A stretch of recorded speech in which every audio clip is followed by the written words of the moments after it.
ಸಾರ್ವಜನಿಕರು ಗಮನಿಸಬೇಕು.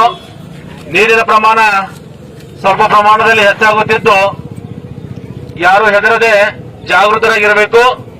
ಹಾಗೆಯೇ ಅವಶ್ಯಕತೆ ಬಿದ್ದರೆ ಕಾಳಜಿ ಕೇಂದ್ರಕ್ಕೆ ಮತ್ತೆ ಬರಬೇಕಂತ ತಮ್ಮಲ್ಲಿ ವಿನಂತಿ. ನಗರಸಭೆ ವತಿಯಿಂದ 24 ಗಂಟೆಗಳ ಕಾಲ ತಮಗೆ ಗಾಡಿ ವ್ಯವಸ್ಥೆ ಇದೆ. ಕಾಳಜಿ ಕೇಂದ್ರಕ್ಕೆ ತಾವುಗಳು ಬರಬಹುದು.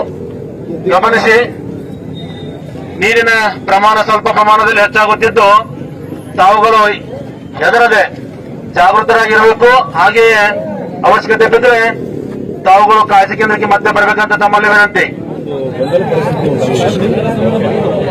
ಯಾಕೆ ಈ ತರ ಸಿಚುವೇಶನ್ ಆಗುತ್ತೆ ಸರ್? ಯಾಕಂದ್ರೆ ಈಗ ಅಧಿಕಾರಿಗಳು ಇವ್ರು ಬಂದು ಏನು ಬೇಕು ಅವ್ರಿಗೆ ವಾರ್ನಿಂಗ್ ಕೊಡಬೇಕು, ಅದು ಯಾಕೆ ಮಾಡಲಿಲ್ಲ?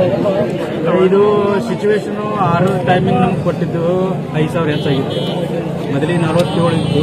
47 ಹೋದ ನಂತರ ಈಗ 52,000 ಮ್ಯಾಚ್ ಸಿಗ್ತಾ ಇದೆ. ಕ್ಯೂಸೆಕ್ಸ್ ನೀರು ಮತ್ತು 5,000 ಬಿಟ್ಟಿದ್ದಾರೆ. ಈ 5,000 ಬಿಟ್ಟಿದ್ದು 6 ಗಂಟೆಗೆ ಸುಮಾರಿಗೆ ನಮ್ಗೆ ತಿಳಿದಿಲ್ಲ. 6 ಗಂಟೆಗೆ ಬಿಟ್ಟಿತ್ತು.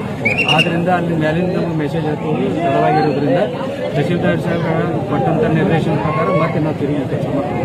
ಸರ್ 6 ಗಂಟೆ ಮೆಸೇಜ್ ಆಯ್ತು, 7 ಗಂಟೆ ಒಂದು ಮೆಸೇಜ್ ಬಂದಿತ್ತಲ್ಲ ಸರ್? 7 ಫುಲ್ 53,000 ಆಗಿದೆ.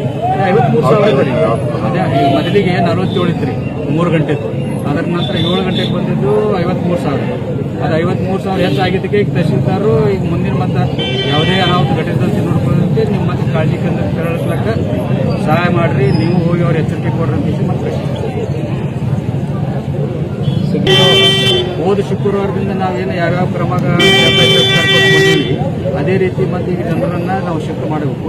ಆದಷ್ಟು ಜನ ಅಲ್ಲೇ ಇದ್ದಾರೆ. ಈಗ 435 ಜನ ಅಲ್ಲೇ ಇದ್ದಾರೆ. ಇನ್ನು ಉಳಿದವರು ಆ ಕಡೆ ಈ ಕಡೆ ಕೆಲವು ಶಿಫ್ಟ್ ಆದವರು, ಇನ್ನೂ ಮನೆಯಲ್ಲಿ ಸಾಮಾನ್ಯ ಇಡ್ಲಾರ್ದವರು ಕೆಲವು ಶಿಫ್ಟ್ ಆಗಿದ್ದಾರೆ. ಬಂದು ಹೋಗೋದು ಬರೋದು ಮಾಡಲಿಕ್ಕೆ ಸ್ವಚ್ಛ ಮಾಡಲಿಕ್ಕೆ ಅಂಥವ್ರನ್ನ ನಾವೆಲ್ಲರನ್ನ ಮತ್ತೆ ಕಾಳಜಿ ಕೇಂದ್ರಕ್ಕೆ ಶಿಫ್ಟ್